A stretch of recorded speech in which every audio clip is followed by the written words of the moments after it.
Our next speaker became world famous as a cricketer. He captained the Pakistan cricket team for 10 years, longer than any other Pakistani captain. Since then, he's become a politician, the founder and the leader of Pakistan's Movement for Justice Party. Accused of being pro-Taliban for speaking out against the military operation in Pakistan, he's denied that charge. But he has insisted that Pakistan will never contain extremism while American troops remain across the border in Afghanistan. Hatred of America, he said, is much more than of the Taliban. Ladies and gentlemen, Imran Khan. Thank you.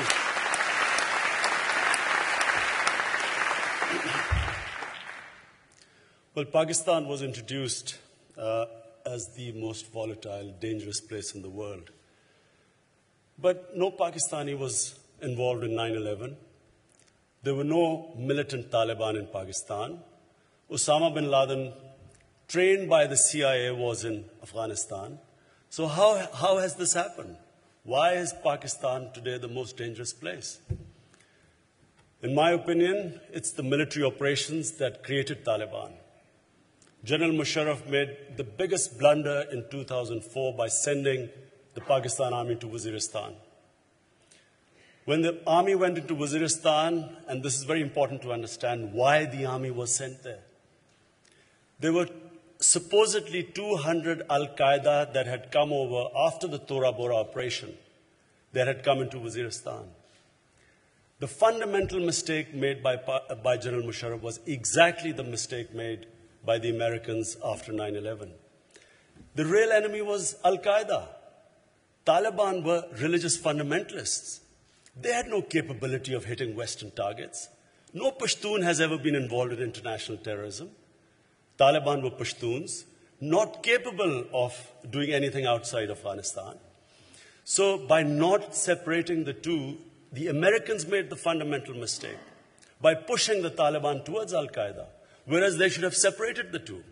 Similarly, when Musharraf was pushed by the Americans to get after these 200 al-Qaeda, he should have isolated these 200 al-Qaeda rather than pushing potentially 1 million armed men in the tribal areas towards al-Qaeda, which is what he did. So today, after the Waziristan operation started, at the same time there were these drone attacks in Pakistan. You hear about these drone attacks, that there's some sort of precision bombing going on. Just this year, the government published figures of 2009, 44 drone attacks killed 708 people. 8 were terrorists, 700 were civilians. The drone attacks, along with military operations, are what created the Pakistan Taliban after 2 years. So 2004, the operation started. 2006 is the first time we started hearing about the Pakistan Taliban. Each operation produced more militants. Last year, we had 500 blasts in Pakistan. The army operations produced refugees within Pakistan out of the tribal areas. At one point, there were 2.3 million people internally displaced. Out of the tribal areas, not Swat, which is a settled area, out of the tribal areas, there are at least 800,000 people displaced.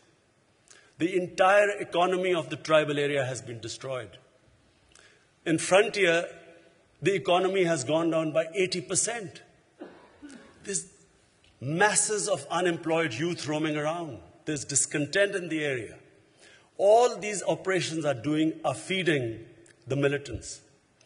What you call Taliban, the ideological element in the Taliban is very limited. There are very few people who actually, in this whole Taliban movement, who actually have the same sort of ideological beliefs of imposing some sort of a Sharia. The majority are the tribal Pashtuns, who out of the reaction to this so-called collateral damage, and let me tell you, the insanity, the immorality of these military operations. The artillery guns firing from 30 to 20 kilometers away, firing into villages, F-16s, helicopter gunships. No concern about the number of women and children getting killed. Pakistan government hides these casualties because they're scared of public backlash.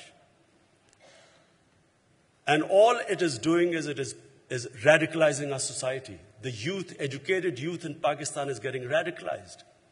And the longer this insanity continues, the worse the situation is going to get. Exactly the same trend we saw in Afghanistan. 10% of Afghanistan was under Taliban in 2002. Today, 70% of Afghanistan is the Taliban-controlled rural areas. And exactly aerial bombardment produced militancy. So, in my opinion, there has to be a change of strategy. If Einstein defined madness as doing the same thing over and over again and expecting a different result, this is madness. All they're doing is that they're producing militants in Pakistan. And what no one is talking about, Sir Richard spoke about the Pakistan army, but how long is the army going to keep bombing its own people? And how long is this going to go on? And why will there not be a reaction within the army? 3 times there have been, once there was a coup against an assassination attempt against Musharraf. Once there was an attack within the GHQ, and then there was another attack near the GHQ in which a lot of Pakistani generals died. All 3 were inside jobs, from the low ranks. And the longer these operations continue, I'm afraid there's going to be no end to this militancy. From the Western point of view, people here must understand that your danger is not, the streets of Britain are not going to be safe because there this action going on against the Taliban in Pakistan and Afghanistan. The danger is the radicalization of Muslim youth in the Western countries. The more you have the slaughtering that is going on, you don't know the true figures that are, the Afghan government hides the true figure of collateral damage, and so does the Pakistan government. We have 2 puppets, one is Karzai and one is Zardari sitting in Pakistan. And our government, the more the Americans say do more, all Zardari asks is give me more dollars. And in my opinion, it's a matter of time. In the next 6 months, I think you will see that there's going to be a massive change in Pakistan. The positive thing that is happening in Pakistan is for the first time, we have an independent Supreme Court. Not because of the largesse of any government or the establishment, but because of the people of Pakistan rallying behind the Chief Justice. Twice he was kicked out, and twice the people powers got him reinstated. So we have an independent judiciary. We have probably one of the most vibrant medias anywhere in the world. We have anchors on television that are opinion makers now. We have every issue discussed in Pakistan. And the hope comes from the independent media, the independent justice system, and a very politically aware public. The youth, for the first time, has been politicized in Pakistan. So the hope lies in the coming months. I expect midterm elections, because there's a clash going to take place between the Supreme Court and Zardari-led government. The Supreme Court has opened up corruption cases against Asif Zardari, known as Mr. 10%. And because of that, the government trying to block the corruption cases, we expect that there will only be one winner, and that's the Supreme Court, because the people are standing behind the Supreme Court. So the hope in Pakistan lies in having a genuinely democratic government, a credible government which is sovereign, which then can talk to the Taliban and separate the real ideologues, the real terrorists, from our own tribal people.